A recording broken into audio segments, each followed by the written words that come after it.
We're here with Diana Gonzalez Botero, who is the chair of the Conference Organising Committee. Diana, thank you very much for your time today.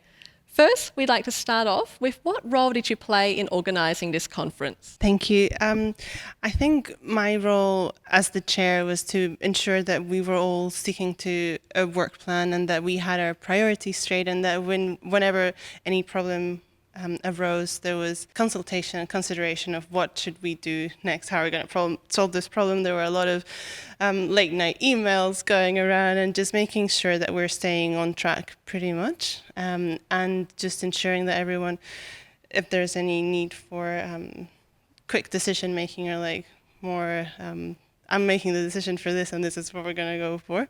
But I think essentially just guiding the group and sort of giving that direction to what we wanted the conference to be. And what inspired you to join and guide the committee? I was in the organising committee for the previous conference, so that was 2018 in Melbourne.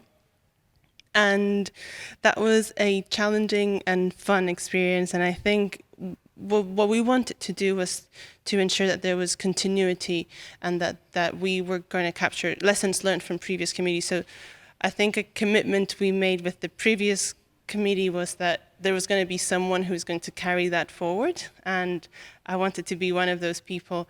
I think in part because I do love a challenge, and this conference, it was big. It was much bigger than what we expected. It was a bit of a challenge, but also it was so much fun. And seeing it happen on the day is just so gratifying. And I think what inspired me as well is to be part of creating that space for young water professionals, and creating a space that is inclusive. And you mentioned getting a challenge and fun out of organising previous conferences. What else did you get out of organising this conference and your role in the committee? So much, so much. We're doing this on a volunteer basis. So all of us have full-time jobs. We all have very busy lives. But I think what made it possible, and something that I get out of it, is that teamwork. When you've got the right people on your team, it just works magic. At the start, when I embarked in being the chair of the conference, I wasn't really sure what to expect, and I thought I would have to be doing a lot of heavy lifting with the organizing. But what I really learned is that YWPs are the most fantastic team to be in, and people are just so motivated and so passionate and willing to work hard for the team. And so, yeah, teamwork. Delegating is something that I hadn't had to do before, because I'm always the youngest person in every team. So I'm the one who gets all the delegation, all the things delegated to. So that's professional development skills as well.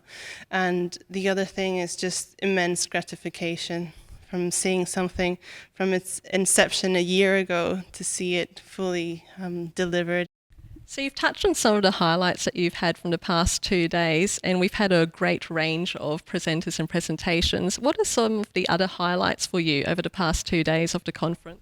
I think that connection with people, and a great highlight to me is that we were able to create a space where people from just so many diverse backgrounds felt that it was an accessible conference. You didn't have to have technical knowledge to be able to follow a presentation. And the fact that we have 200 plus people in this conference, and all the things that we have in common is that we do something related to water, which can be anything, can be from microbiology, water testing, chemical stuff, water treatment, or community engagement, education. And the other thing we have in common is our age group. So how do you create a conference that suits everyone, makes everyone feel included, and makes them feel like they can participate? That, to me, is my main takeaway, is that it is possible to create inclusive spaces. And just it's been fascinating to see so much personal reflection.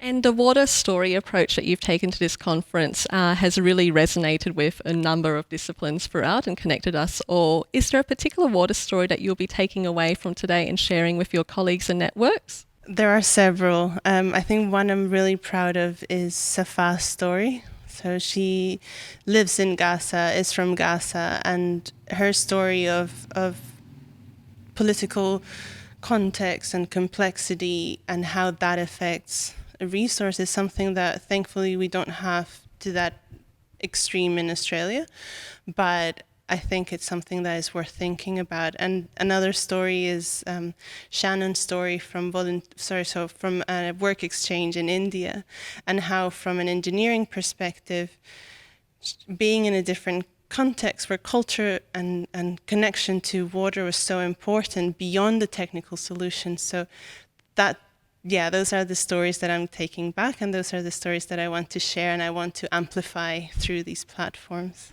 Okay, well, thank you very much for your time today, Diana, and thank you for your work in organising the conference. Thank you.